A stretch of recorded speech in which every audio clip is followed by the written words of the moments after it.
Good morning. It's Tuesday, my day off, and this morning I've already been running the shop back and stuff. I'm trying to make it a productive day that involves both house care and plant care, I guess. I'm having some different ideas about the in-ground garden and my raised bed gardens, and let's take a look at my to-do list. So I gotta start cilantro, parsley, and greens. I did not split my Hoosh Kiliana, but I did prop her. I'm trying to get some more plants ready for these plant swaps that I'm probably going to. Need to weed the L-shaped garden out back. That's where the blackberries and raspberries are. The raspberries are not doing that good. And some doggies need a bath today. Yep, some doggies are pretty dirty. They don't stink, but they are not nice to pet as they could be. So let's come over here and we'll take a look at some of these plants. I want to get this sage, this calamint, and possibly, I'm really scared to put the thyme in the ground because of my experience growing thyme there a few years with two different plants. But I do have some germination on my Brussels sprouts here, and remember I topped them this time with sand, just play sand, to help prevent dampening off issues. But it looks like that one might be having some dampening off issues so far, so I don't know how well that's going. But this one looks good. This one looks nice and strong and stout. So I guess we'll just have to see how the rest of them do. I need to up pot these today. I am moving these over here so I can do that. And currently I'm taking a coffee break from cleaning up this window. Oh my goodness gracious, the bugs love this window. So yeah, I need to take the broom out here today and clean up the porch a little bit too, which I'm probably going to do that this morning while it's really beautiful. Oh, just look at this morning. It's beautiful. All right, let's come inside and look at the plant stand. See where I left off? The stairs. Probably wouldn't hurt to do the living room either, but this is better than what it was. This was just, this spring, these windowsills were cleaned. I did a nice deep cleaning this past winter, you know, pulled all the stuff out. Oh, there's a spider hiding over there. Let's just try to kill him real quick. And, you know, typically I don't mind spiders in the house, but like I've said before, they just start decorating everything with cobwebs and this stuff. And just, well, this is not all the spider's fault, but just trying to keep a clean house. I'm going to come back later with a rag and clean this up, so make it look a little better for now, because it's just driving me nuts. But if you see down here, like this fall, winter, whenever I have a little extra time and wanting to be nice and cozy inside, just pull this out and deep clean behind there. I've also thought about adding mirrors behind there to help extra grow lights, but like my Hoya elephant, if I want those leaves to get really massive, I'm wanting to grow it in a lower light setting, according to some research I've done. I can't remember the YouTube channel I saw that from. Oh, and we have some more little spiders growing down here by my Lacanosa silver mint coin. And look how well my Aglaonema's doing. The one I almost killed. It's doing great now. Yeah. So we got some up potting and more seeds starting to do today. I need to pull out some more herb seeds.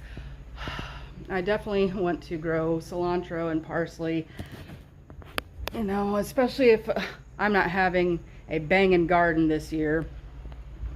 I want to squeeze out as much as I can. The pool garden's becoming overwhelming. Down in the in-ground garden, it went from flooding to drought. So with that being said, I have a bunch of weeding to do, like a massive amount. I want to get about 15 to 20 gallons of vinegar and just dump it all below the beds, all at ground level. Kill all that. I'm thinking about taking these determinate tomatoes and replacing some of the spent indeterminate tomatoes out there because of that situation right there, because it's dry. You know, I still have some tomatoes out here producing, some of them like Sart Relay. I barely got a harvest off that one before it just succumbed, and I'm not sure what happened there. You know, I don't know. But that's my ideas. Next paycheck, I'm definitely going to invest in some vinegar, and I am spreading it because I cannot keep up out there at this point.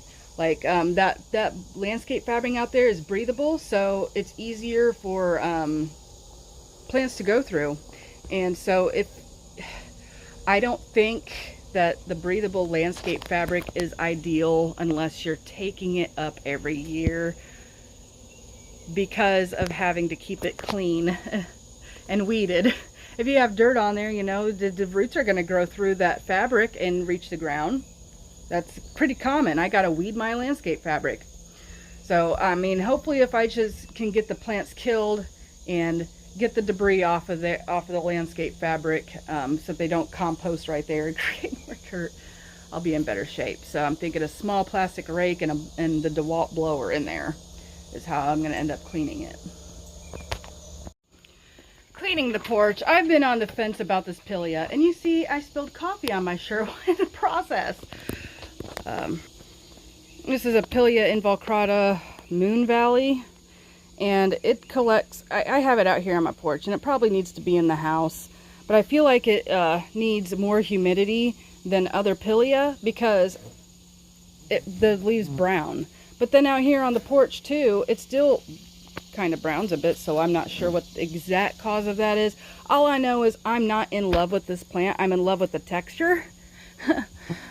And I can get that off of begonia too.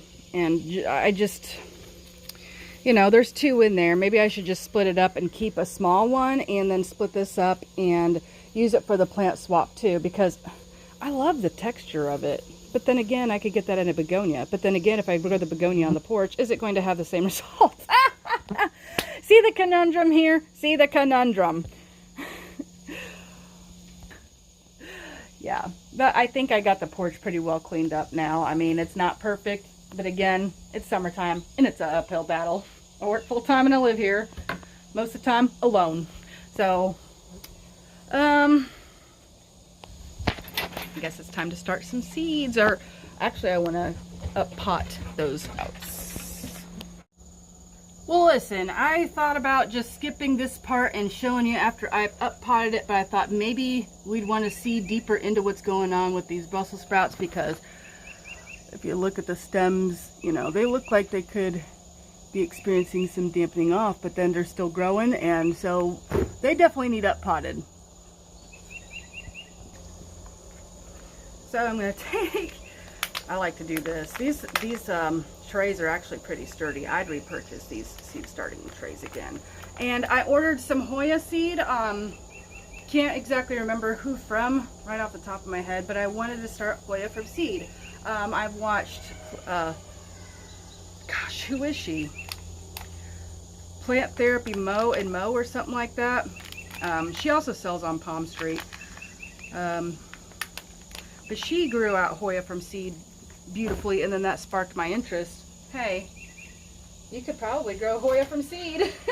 So I want to give it a shot myself. It doesn't look very difficult at all. If I can start other seeds, why can't I start Hoya seed? Right? Right? I'm trying to look for a little shovel here. It might be in my bucket over there. Well, I just can't find it right now.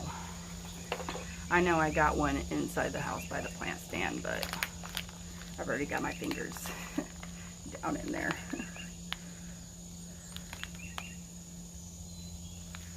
Okay. All right. This is what we're looking like. And then dead plants on top. Okay. Squeeze from the bottom. Ooh, that one's got nice roots on it. Definitely needs up potted. 2 more to go. So I got 4 Brussels sprouts. That's great. It's better than 0. This one.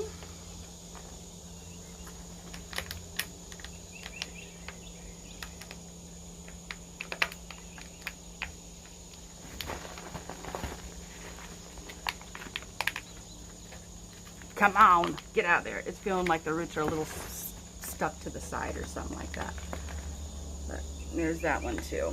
So I'm going to put these in some bigger cups.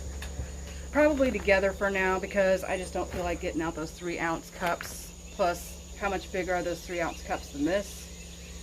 You know, just I'm going to use some bigger cups.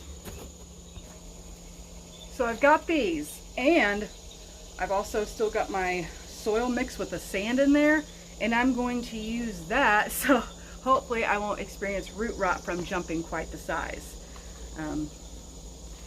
And they're clear so I can see what's going on. All right, I added a little bit of sand, like I just top dressed a strip with sand, mixed that in, added a handful of that backed roots perlite, same difference, right, in here. All right, 2 cups with 2 Brussels sprouts, and I have in each cup one of the ones with the bigger root systems with the little ones. Yeah, and we're not going to read these labels because obviously these are reused cups. Actually, I don't even remember what variety of Brussels sprouts they are, but they are growing, and I have food so far. So I'm going to get these watered in and pull out some more seeds. But before I consider anything on that to-do list, I need to clean up the mess I just made on the port. And also, I'll show you the L-shaped garden situation. It's shady back here, right? Come in or out, dogs, move. Anyway, it's shady back here is what makes me think about doing this right now. Calm down, children. Calm down. All right. This is what's going on. My blackberries, I'd really, really like to propagate them. They're really good blackberries. They're very sweet and better than this is the Triple Crown variety. It's a thornless variety. I've had some battles with Japanese beetles on it, obviously. Look at that. It looks like maybe Monstera obliqua Peru or something like that. And, you know, I have only 4 Japanese beetle bags hanging around the property. And I just really haven't caught as many as I'd expected in the bags, but they just done a number on the blackberries and some of my trees. There's some ajuga down there. Can't remember what variety of ajuga that is. Ajuga. I'm not sure how to say that, if you're saying it in Spanish or English. Oh, look at this. Little tree frog. The vines of the blackberries have laid over and self-propagated, like right there, but that vine is dying. No, I'm lying because that one's ripped off of that vine right there. There's some that have rooted themselves that I need to cut and let them grow to be their own plants. And some of the raspberries back there are doing okay. There's some dianthus hiding back there and also some daylilies. The daylilies don't get enough light. They need to be moved into a brighter spot, actually. Probably instead of this spot right here along the fence line by the pool garden. That would be a better spot. But I do need to work on this. And it does look like the ground is still holding quite a bit of moisture right here, which means it's not going to be that bad to weed. So I need to get worked on that because that's going to be a long, boring job. I will start my seeds later. I have yet to start that weeding project. I've been inside cleaning with the ADD, like I see more spider webs that I'm messing. Oh, I better get that. Oh, I better wipe that windowsill up. Oh, this, that, and the other. Yeah, at least I'm being productive though, but not in the areas I was hoping for. So we'll see what I get around to doing today. There's a string of bananas or a string of fish hooks, and this moth has literally been here since this morning, and it's like 3 o'clock in the afternoon, and I'm just now going to start weeding the L-shaped bed. This is why they call it mini variegated lipstick plant, because the new leaves are variegated, are supposed to be.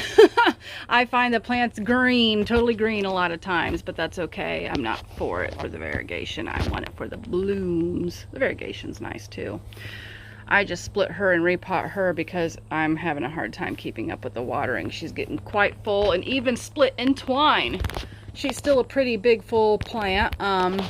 She did not have any roots coming out of the bottom or anything like that, but just look how thin the leaves are, and it's time to water again.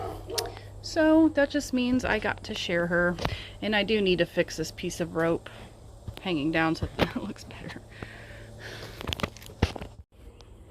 See, that's the lipstick plant split in half. And then I split up the Pilia involucrata Moon Valley into, there was 3 different plants in there, and they all started out as plugs. They had stupid sweat bees, I'm sorry. They all had those, the decomposable nets with the peat around it. I don't know if that has anything to do with why these are acting the way they are, but I did rinse them off really good in the sink. I pinched off stupid hoverflies, sweat bees, whatever you want to call them. They need to die. I pinched off those leaves so that it could focus on growing healthier leaves, and it is in bloom. So maybe we get some seeds out of it too. So yeah, this is the one I'm keeping to see how it does. Yeah. So we'll see. We'll see if she's a keeper for me or not. So update real quick on the birds. There's 5 pullets left. I can't remember how many Americanas to Rhode Island Reds. I thought maybe because I saw pullets hanging outside that there was still the group inside that were still kind of timid to come out, and that they were still around, but I have not found them, mama pullet or her chick. But those pullets, they go up in the camper. I saw them do it last night because I spent some time with these birds getting them trained to go up. I have one white hen that is absolutely defiant. She pecks at me. She wants to be in the yellow Jeep, so I have done